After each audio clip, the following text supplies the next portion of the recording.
Ladies and gentlemen, if you do not already have thalassophobia, which is the fear of the deep ocean, then after this story, you most definitely will. If you're at all out of the loop on what I'm referring to, I'm talking about the recent disappearance, the missing submarine that is carrying 5 passengers that went down to check out the Titanic wreck. It's like a tourist sub and has been missing ever since June 18th. The submarine, run by a company called OceanGate, which is essentially a submarine tourism company, went missing over 300 miles off of the coast of Newfoundland, Canada, in the middle of the North Atlantic Ocean, as it was visiting the site of the Titanic. This submarine, named the Titan, of course it's named the Titan. They really had to push their luck and test fate here. I mean, I'm not superstitious, but I am a little stitious. And naming this thing the Titan was a not good idea. I'll tell you that. If you are afraid of tight spaces, you most definitely don't want to go on a tour with this company, because look at the interior of this thing. It is tiny and it's extremely bare bones. There's really nothing going on inside. There's no seating, there's no cushioning, nothing. You're crammed in here, and I can only imagine how terrible it must be to be in this thing, just hanging around on the surface, much less at the bottom of the ocean. It's basically a super reinforced tin can, a tin can with 5-inch steel walls, if you will. And apparently it costs between $100,000 and $250,000 for a ticket on this little thing. Essentially, there are 4 different possibilities for what could have happened.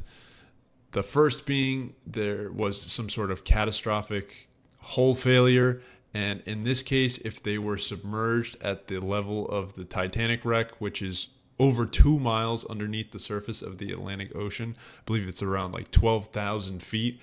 If there was some sort of hull failure at that depth, as terrible as it would be for these people to lose their lives, at least it would be quick, because if the hull imploded under this pressure, it would be so instantaneous because of the tremendous amount of pressure at that depth that these people would have just been extinguished. They would have just been deleted. The other possibilities are much more terrifying. One being that the submersible is just stuck at the bottom of the ocean, caught in something, I don't know, caught in part of the wreck or something else, and that they are just slowly running out of oxygen and are going to suffocate at the bottom of the ocean.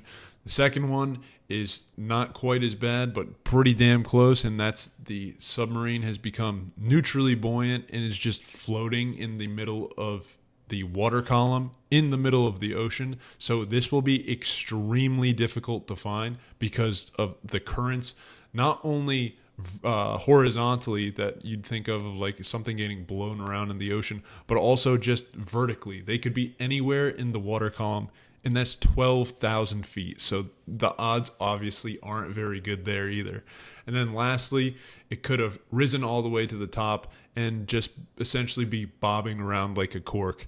Even if they are still alive, there is a massive race against the clock going on, because in 40 hours, the oxygen supply will be out and the passengers are toast. This particular scenario would be the best case, as in this is the type of search and rescue that the Coast Guard and the Canadian Coast Guard, I don't know what the equivalent is there, but that they'd be the most familiar with and would be the most likely situation if they were to survive. This would be it, is they'd find this floating submarine in the next 2 days or so. Anyways, that's pretty much it. I'm hoping that these folks are still alive and somehow, we get that miracle and they find them and it's the greatest search and rescue recovery story of all time. But as a realist, things are not looking too good. Thanks for tuning on in. We'll catch you next time. Adios, amigos.